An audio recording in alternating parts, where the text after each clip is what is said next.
Dewan Perwakilan Rakyat (DPR) hari ini secara resmi menyerahkan draft final Omnibus Law Cipta Kerja kepada Presiden Joko Widodo. Draft Undang-Undang Cipta Kerja ini akan menjadi milik publik setelah diserahkan DPR kepada Jokowi. Wakil Ketua DPR Aziz Syamsuddin menjelaskan, naskah final UU Cipta Kerja yang akan diserahkan ke Presiden Jokowi berjumlah 812 halaman. Penyerahan naskah final UU Cipta Kerja telah merujuk pada mekanisme tata tertib DPR pasal 164. Dalam pasal itu disebutkan DPR punya waktu 7 hari setelah keputusan tingkat 2 untuk menyerahkan draft final UU Cipta Kerja ke Presiden. Mudah-mudahan ini menjadi sumbangsi pengetahuan pada hari ini. Taufik Walidaya. Dan untuk mengetahui update terkini, kita bergabung dengan Cinta Zanidia dan juru kamera Ade Suherman langsung dari gedung DPR Jakarta. Ya Cinta, rencananya siapa saja perwakilan dari DPR yang akan menyerahkan draft UU Cipta Kerja kepada Presiden dan jam berapa agenda tersebut akan dilakukan?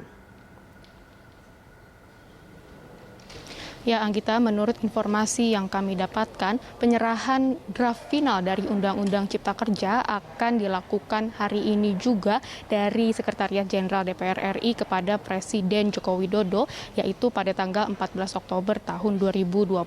Jadi sekarang ini kami memang sedang menanti keberangkatan dari pihak Sekretariat Jenderal DPR RI untuk ke Istana Negara agar bisa menyerahkan draft Undang-Undang Final Cipta Kerja yang mana nanti akan diserahkan pada siang hari ini juga.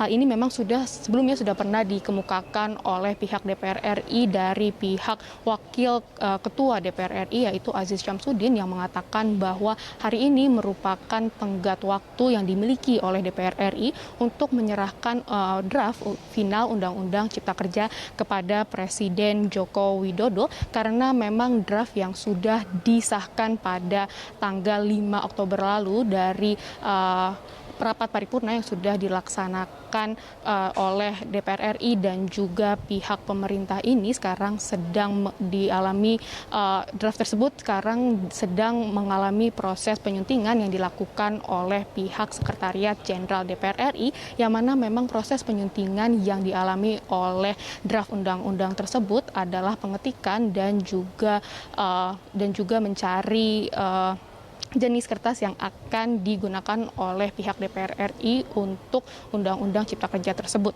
Anggita. Setelah draft final UU Cipta Kerja ini diserahkan kepada Presiden, lalu bagaimana masyarakat dapat mengakses secara lengkap isi dari draft final UU Cipta Kerja?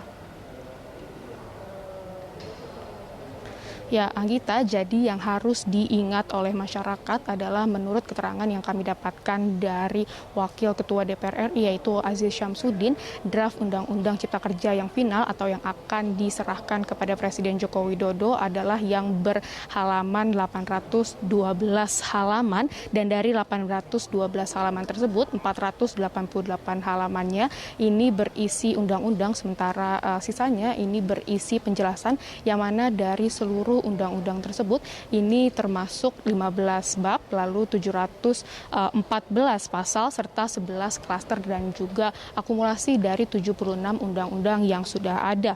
Menurut informasi yang kami dapatkan tidak ada perubahan substansi dari draft undang-undang yang sudah disahkan pada 5 Oktober lalu dengan draft undang-undang final yang akan diserahkan kepada Presiden Joko Widodo walaupun memang saat ini setidaknya ada 4 draft undang-undang Cipta Kerja yang sudah tersebar kepada masyarakat yang mana seluruh draft yang sudah tersebar tersebut semuanya lebih dari 812 halaman yang mana menurut keterangan yang kami dapatkan dari pihak DPR RI adanya penyusutan halaman dari draft yang sudah tersebar ke masyarakat dan juga draft yang akan diserahkan kepada Presiden Joko Widodo ini adalah bukan karena adanya perbedaan substansi dari draft-draft tersebut akan tetapi karena adanya perubahan jenis kertas yang akan digunakan oleh pihak DPR RI yang tadinya menggunakan kertas A4 sekarang akan menggunakan kertas legal. Adapun saat ini draft final Undang-Undang Cipta Kerja yang akan diserahkan kepada Presiden Joko Widodo masih belum bisa diakses oleh masyarakat yang mana masyarakat baru bisa mengakses draft ini setelah draft sudah diberikan kepada Presiden Presiden Joko Widodo yang mungkin nantinya bisa diakses oleh masyarakat melalui website resmi DPR, yaitu di www.dpr.go.id. Anggita. Baik, Cinta, terima kasih atas informasi yang Anda sampaikan. Selamat bertugas kembali. Pemirsa, demikian laporan dari Cinta Zanidia dan juru kamera Ade Suherman langsung dari gedung DPR Jakarta.